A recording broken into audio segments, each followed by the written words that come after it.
Pokemon Pokopia is a 2026 life simulation spin-off of the Pokemon franchise developed by Tecmo Koei, a newcomer to the franchise. Is published by Nintendo Game Freak Pokemon Company, available on the Nintendo Switch 2. And I always felt intrigued by this game for all manner of reasons. And on top of the fan base, young and old alike, seemingly embracing it already, it's attracted a whole new window of fans in the cozy game community, which are certainly a different crowd than I'm used to witnessing. But I had a feeling it would actually make things a bit extra because publishers once again and underestimated the demand for this title at all. I actually had to get this on the eShop after my attempts to pre-order the game key card ended up turning into Schrodinger's package. We'll see what happens with this estimated delivery. But as I expected it to be well received and do moderately well, personally, but I don't think anyone expected this. For it to be the best received spin off in the entire franchise, he's even topping the reviews of some mainline titles, including my beloved Legends Arceus.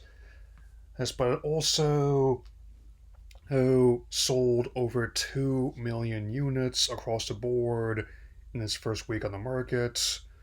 It's been out for a full week. I've been playing it for the last few days, so let's begin. Rather than the usual training and battling that have become franchise cornerstones, this time you are a Ditto that can take on the form of a person who are conspicuous by their absence, and as you play, you slowly start to unfold the reason why their absence. I mean, I know that how they do have a lot of iconography from the original games, which I do not mind. At this point, it's so baked into the business model. It's hard to make a demand about that when the whole concept started, because creator enjoyed collecting insects and playing games as a child, and has kept that same line of thinking even to this day. And also, it definitely reminds me a lot of how the Mystery Dungeon spin-offs approached it, where the Pokemon take on human qualities and build their own society in the absence of their partners. I mean, while I know a lot of people are saying you don't have to water every single patch of grass you come across, but I like to, personally. I will say that I don't know about any parallels to the DQ Builders titles, apart from being in spin-offs that focus more on the life sim aspects than on the adventure and combat aspect. However, it definitely is good for both the people who are into the survival as well as the creative aspects of Minecraft and to be really into the latter. I also especially like finding all sorts of secrets that's buried in all the landscape that I'm digging up. I mean, both connected to who the franchise and also just to help improve the village. It's not just monsters you're trying to discover, but also trying to rebuild their habitats. So it wasn't my plan for this week to have it kind of have both the beginning and close to the end of it involve stories is about how it's biodiversity mixed with offbeat humor, or in the case of Hoppers, are still doing alarmingly well. But it kind of worked out that way. And if you were to ask me whether or not that movie, as an aside, is too spooky for smaller viewers, I'd say, like people ask with Elio, just the right amount. I don't, I'm getting ahead of myself here, but if your kid can handle like a typical Star Wars MCU production, they'll be fine. Of course, first it definitely takes a while to get some partners abilities you need, but uh, this is a big but.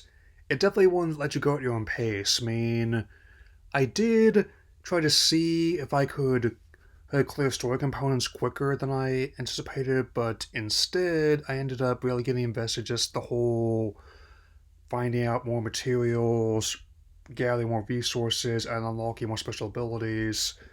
All these mean how, again, I mentioned Minecraft a bit ago, but you start out with just like the basic wooden tools, and as you progress, you can unlock more of metal, gold, and the strongest diamond. And I mean, and also, not gonna hold against you if you need to find out how to do something before. I know I certainly did because as of trying to get there's an early mission where someone is in a cave, but I actually had to actually find the cave to get them out too. And also, I think it looks good visually. Like there is definitely it's very colorful, especially as you end up restoring more and more of your or her environment towards former glory. I mean, for all the push towards realism, and all the people point out we're basically hitting a ceiling there. There, there are advantages to more stylized these aspects too. I mean, personally, I like how winds and waves can juxtapose those the a realistic looking water with some new variants of Pikachu in funny hats and new shades of fur like that. And also how you can customize your own avatar quite flexibly eh, as you unlock more and more cosmetics, and hairstyles. And of course, it's been quite mimetic, for better or for worse. I don't know about I say how a surprise Meowscarada, but I'm also liking how Surprise Ditto is quickly catching on. And also, if you're gonna find a secret of both Moslax and Pikachu, I won't be saying it here, which will give an idea about how many surprises are in store for you. I definitely been able to keep on moratorium of this and the next Resident Evil spoilers, albeit for very different reasons. If you have a Switch 2, I cannot recommend this game enough for fans of all ages. I even heard some people actually getting a new system just for this game. And with whole calendar year to wait for Winds and Waves now, I can definitely say I'll be investing plenty of time into this as well as my other titles. There'll be other opportunities to talk about as the year goes on, and especially given how much like Animal Crossing New Horizons before it, it's for helping provide a sense of stability and serenity to my another's world, even when there's been not much supply of either out right now. It was either going to be this or the latest live service Ludeshire going dark. I decided to have the cute serenity of Professor Tangrowth out of the way first. That way, so far the most surprising I've encountered are some of the artifacts I uncover. I have to put them out before they explode.